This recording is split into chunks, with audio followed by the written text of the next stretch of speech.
folks, Scotty Roberts here. I've got an important update about EpicLife Podcast and our launch.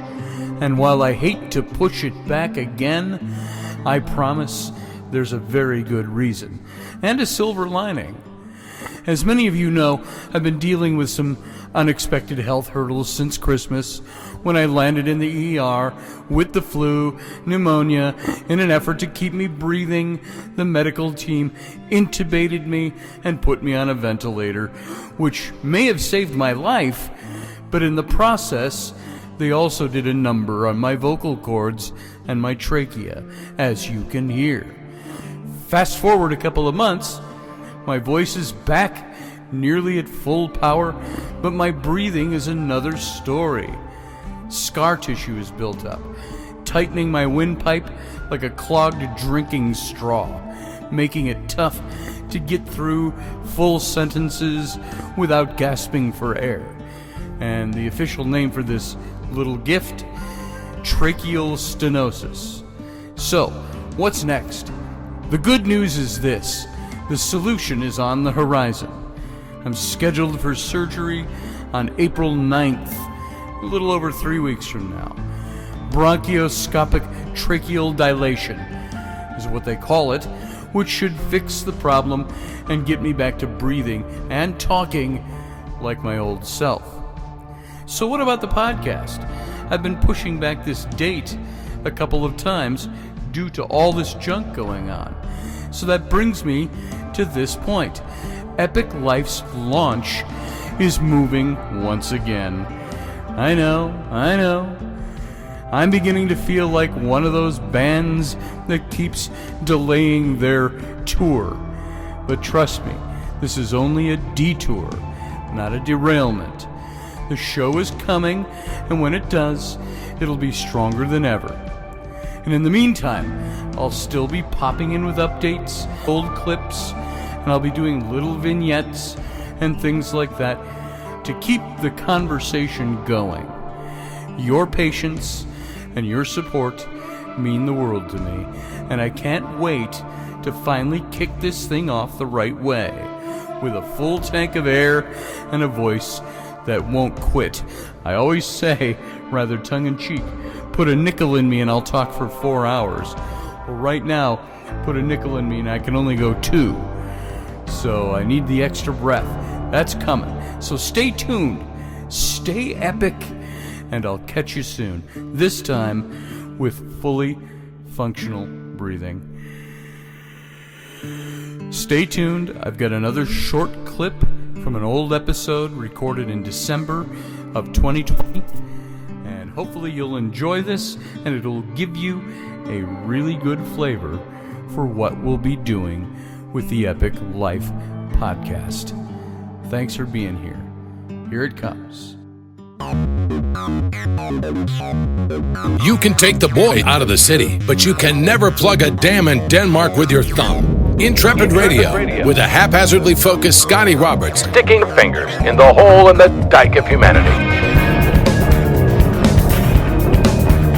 When I was growing up, and I wrote about this in the introduction to one of my books, The Rise and Fall of the Nephilim, saying when I was a kid, I spent an inordinate amount of time on the roof of my mother's garage.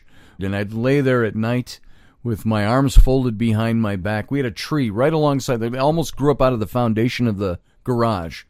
And it was a dirt floor garage. And so we'd climb up that tree and right onto the low roof. And I'd look at the stars. And I'd watch the sky.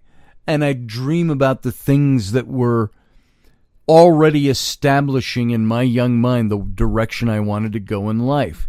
I would lay on top of that roof.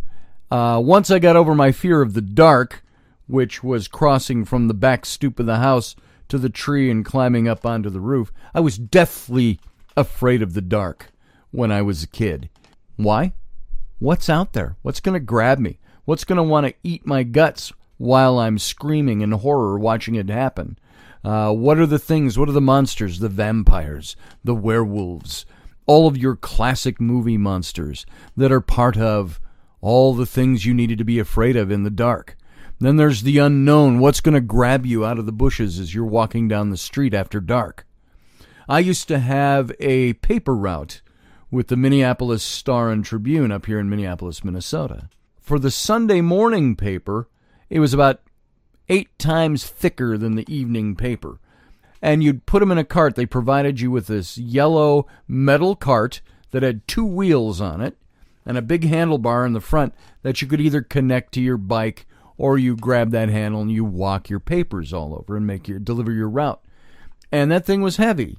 I would get up about 3:30 in the morning on Sundays, and we'd have to walk down to the paper shack. And by we, I had a couple of buddies who were also paper boys, and we didn't always have the ability to get together. I used to have to jump off the back stoop in the dark, and I would grab that cart, which sat alongside the steps, yank it out of its place, and I'd go running through the side yard to the front street where there were street lights, because it was dark and pitch black in my yard. We were on a corner lot, and the back door and everything was dark back there. Big trees around us, big poplars, and it shaded that backyard, and all that evoked was images of all the things that could eat me or turn me into some kind of cryptid monster. So I would run for the street. Then I would stand under this incandescent pool of yellow light that would shine down. And that was my safety zone. And you're looking at about a 20-foot round circle where the light seemed to hit and then it would fade off into the dark. And you could see all the other street lamps down the road, but they didn't illuminate the street in between you and the next light. I'd build up all my energy and all the courage I could muster, and I would shut my eyes, and I would grab that cart, and I would run toward the next street light.